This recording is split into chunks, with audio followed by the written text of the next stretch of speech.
Class 11 applied maths का sequences and series में से जीपी यानी ज्योमेट्रिक प्रोग्रेशन का एक क्वेश्चन करेंगे। Determine the 12th term of a GP whose 8th term is 192 and common ratio is 2।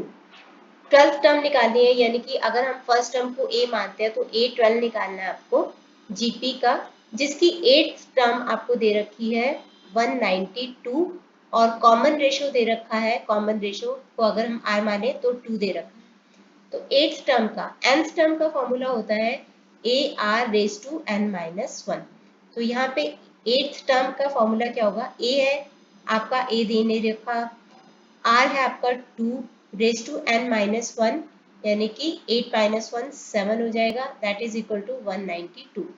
तो 2 raise to 7, 2 raise to 7 कितना होता है, तो 2 को 7 टाइम्स कर लो आप, 2 इंटू 2 4 इंटू 2 8 16 32 64 128, तो ये होता है 128।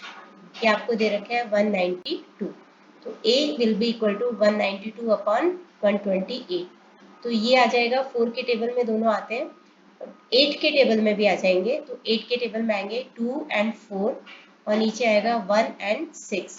तो अब ये फिर से 8 के टेबल में 3 अपॉन 2, तो आपका a आ गया 3 अपॉन 2, a आपका 3 अपॉन 2 आ गया। अब हमारे पास a की वैल्यू आ गई है, तो हम 12th टर्म निकाल सकते हैं। 12th टर्म का फॉर्मूला फिर से वही होगा arn माइनस 1। तो a12 का फॉर्मूला होगा, a है आपका 3 अपॉन 2, r है 2, n माइनस 1 यानी 12 माइनस 1 हो जाएगा आपका 11 हो जाएगा। तो इसके बेसिस पे 3 अपॉन 2, 2 को 11 टाइम्स अगर हम करेंगे तो हमारा आता है 2 रेज टू 7 तक हमने निकाला हुआ है 128 होता है। उसके बाद 256 512 1024 4 एंड 2048 आ जाएगा। 2 के टेबल में आता है ये 1024, 3 से मल्टीप्लाई कर दो इसको, 3 से हम मल्टीप्लाई करेंगे 1024 को, तो हमारे पास आता है आंसर 3072 और यही हमारा आंसर।